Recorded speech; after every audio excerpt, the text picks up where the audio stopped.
Siapa yang ngelamun? Itu apa? Mending cari yang bermanfaat aja. Bilang dong. Coba tanya Pak Pendeta aja. Salam. Kebetulan teman-teman ya ada berbicara tentang melamun. Kebetulan juga di YouTube kita saya ada membuat kata melamun, tetapi melamun bukan melamun yang enggak, tapi ini melamun ini punya kepanjangan yaitu merenung 5 menit firman Tuhan. Kenapa saya membuat melamun merenung 5 menit firman Tuhan? Karena waktu itu pemuda kita yang hebat-hebat ini menyodorkan tema yang menarik untuk mereka dengar. Cinta memberi. Cinta nggak seiman, pekerjaan yang cocok, kerendahan hati masa depan, kesetiaan, tanggung jawab, Facebook, YouTube, perubahan, integritas, pahlawan tepat kata, pertemanan, menghadapi krisis hobi. Hari ini kita membahas tentang kasih, semangat untuk dikisahkan, tetapi sulit untuk dilakukan. Ya, itu yang tema yang sudah disampaikan oleh anak-anak muda kita, dan hari ini untuk membahas kasih, yaitu disampaikan oleh Pendeta Desi dari Resort Kesongan yang bertugas di Jemaat Handiwung ya. Nah, hidup berdampak itu memang dibutuhkan kasih ya. Tetapi untuk membesar kasih ya, membesar kasih itu dalam diri kita akan berhadapan dengan sebuah risiko. Semakin besar kita mengasihi keluarga, gereja, pelayanan teman, sahabat kita, semakin besar juga kita akan dikecewakan ya. Dan nanti akan dijelaskan oleh Pendeta Desi, dan selamat menyaksikan. Tuhan Yesus memberkati. Shalom. Siapa yang tidak senang kalau ia tidak dikasihi ataupun dicintai oleh seseorang? Kalau kita harus memilih, tentu kita memilih agar kita ini bisa dicintai ataupun dikasihi oleh seseorang. Nah, saudara-saudari yang dikasihi dalam Tuhan kita Yesus Kristus, kasih itu selalu diidentikan kepada setiap orang ataupun kepada setiap pengikut Kristus.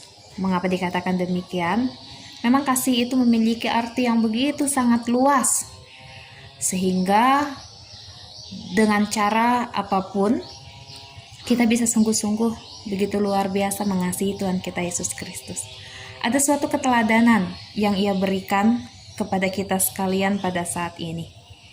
Ialah bagaimana ketika ia menunjukkan cinta kasihnya yang begitu luar biasa terhadap manusia.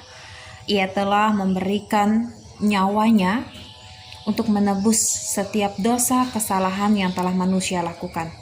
Itu adalah bukti daripada cinta kasih daripada Tuhan kita Yesus Kristus yang sungguh-sungguh ia lakukan kepada kita sekalian. Nah, yang menjadi pertanyaan ya bagi kita pada saat ini, kita sudah dikasihi oleh Tuhan kita Yesus Kristus, dan ia mau agar apa yang telah ia berikan kepada kita pada saat ini, kita harus bisa menerapkannya dalam kehidupan kita hari lepas hari.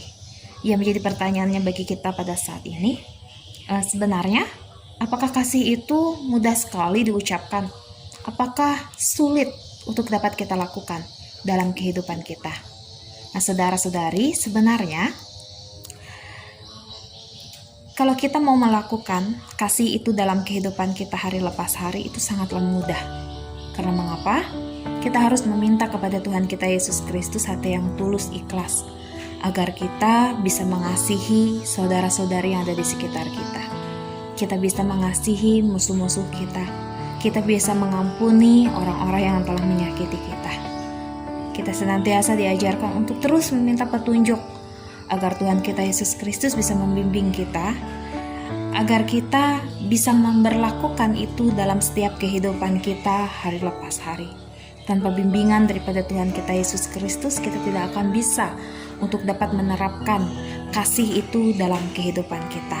Oleh sebab itu, mari kita semua bisa memberlakukan kasih itu dalam kehidupan kita. Kita bisa mengasihi saudara-saudari kita bisa mengasihi diri kita sendiri, kita bisa mengasihi Tuhan kita Yesus Kristus dengan keteladanan yang boleh diberikan oleh Tuhan kita Yesus Kristus dalam kehidupan kita hari lepas hari. Tuhan Yesus memberkati. Terima kasih Ibu Pendeta yang sudah mengarahkan pribadiku untuk berserah kepada Tuhan dan membentuk hatiku menjadi tulus agar aku bisa mengasihi dalam kondisi apapun.